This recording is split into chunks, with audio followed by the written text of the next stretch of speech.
How can you lose weight and how can you lose it fast? I'm here to tell you how to lose 10 pounds in 28 days or less. I personally weighed 169.7 pounds back in early 2022, and I'm only 5'3". I was definitely in that overweight category. It was not good for my health, and I knew I had to do something to change that. But I tried all these different diets and all these things that I was seeing online, but instead I found myself in a cycle of consistent yo-yoing. And essentially what yo-yoing is when you're on a diet and you're losing weight, and you think, okay, well, now I can go back to how I was eating normally, and I can go back to my normal lifestyle. And so your weight gain goes back up. And essentially what that does is it plays with your mentality. And so you're in this constant cycle. Oh, I'm feeling good, I'm losing weight. And oh my God, I'm gaining weight again. So now I have to get back into it. It's tough on you, not just mentally, but also on your body. The way I was able to initially lose that weight and keep it off was to try out something called intermittent fasting. And it's important to know intermittent fasting is not a form of starvation. You're not going into a calorie deficit and you're not restricting any sort of foods that you're eating. What you're doing is you're restricting the time window. I followed something like an 8-16 split, and essentially what that is 8 hours eating, 16 hours fasting. I would break my fast at 11 a.m. and start fasting again at 7 p.m. So between 11 a.m. and 7 p.m. I was allowing myself to eat what I needed to. And I'm more of a volume eater, so for me that meant 2 big meals and maybe a snack or 2 in between. A great way to think of intermittent fasting is to imagine you're in your house. In your kitchen, you have 1 fridge, and in the garage, you have an extra fridge. And in this first fridge, when you're hungry, that's the one you're going to go to. But if that fridge is empty, you don't have a choice. You have to go to that second refrigerator in the garage to find something else to eat. Your body is the same way. Think of the first fridge as the easy access and energy that you're giving your body when you eat. That's the carbohydrates and the simple sugars that you're getting from these processed foods. But if you're not eating anything and that fridge is empty, your body has to go to that second refrigerator in the garage. And that garage is going to be your stored fats. That's how the body works. The reason you have these stored fats is for periods of time when you don't have food. And that's going to supply your body with energy, and that's going to melt the fat right off your body. Just because you're following an intermittent fasting schedule, that doesn't mean you can just continue to eat whatever you want. You should still try to eat these good foods.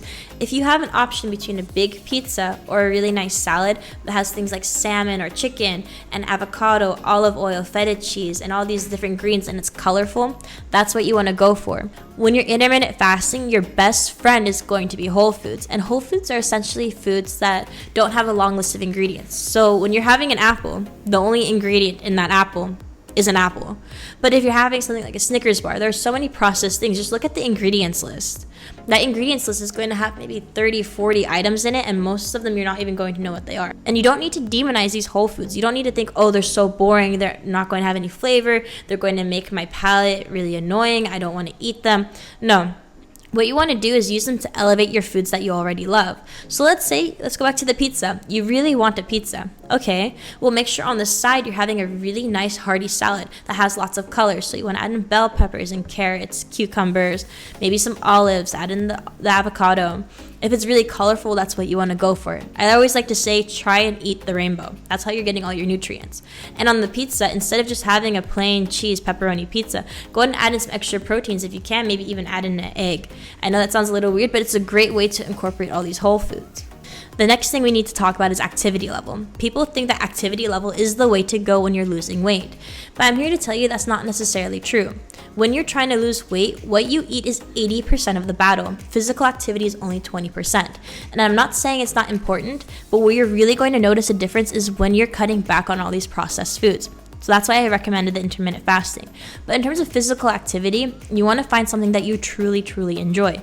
Personally, I'm not a huge fan of running, and I do enjoy hiking, but I don't really find the time to drive out there and really get myself into that mindset. I really enjoy going to the gym.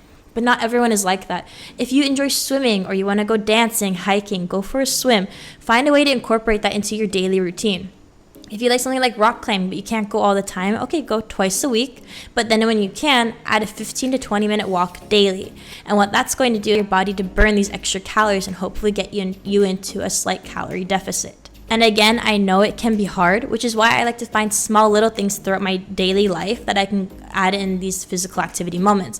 So when I go to the grocery store, I have the option to park in the front and take fewer steps. Or I can park at the back of the lot and walk to the front of the store and then walk back to the car. And when I'm taking my shopping cart with me, I'm not just going to leave it next to my car, put it into one of the shopping cart slots in the back of the lot. I'm going to walk it back into the store. You can also opt to take the stairs instead of the elevator or the escalator. And of course, that's really typical, but it really is such a great way to get in those extra steps. And then finally, I really want to stress the importance of sleep. Fat loss is hard when you're sleep deprived. When you're sleep deprived, you have low willpower. You don't really want to do anything. You're having cravings, higher levels of stress, and imbalanced levels of hormones. But you're also having a very slow metabolism.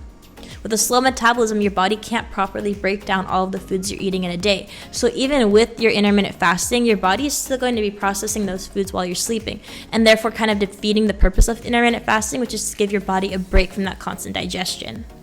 So you really don't want to underestimate the importance of sleep. And essentially, when all these things are brought together, you will see those numbers slipping off of your body when you step onto the scale. And I just really want to iterate the importance of time.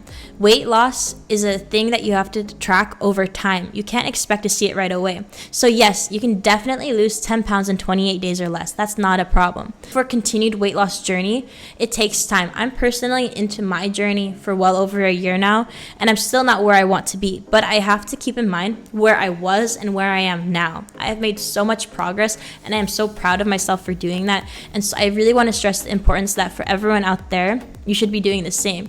If in a month, maybe you didn't lose 10 pounds, but instead you lost 6 or 7, that is still 6 or 7 pounds lighter and closer towards your goal than you were at the beginning. I sincerely hope the information I had to share with you today was helpful and you take it to heart, because I want everyone out there to reach their weight loss goals, and I want everyone out there to feel great about themselves, not just mentally, but physically as well. If you enjoyed the content that I had to share with you today, make sure to hit that subscribe button and that like button, and hit that bell icon for future notifications for when I upload.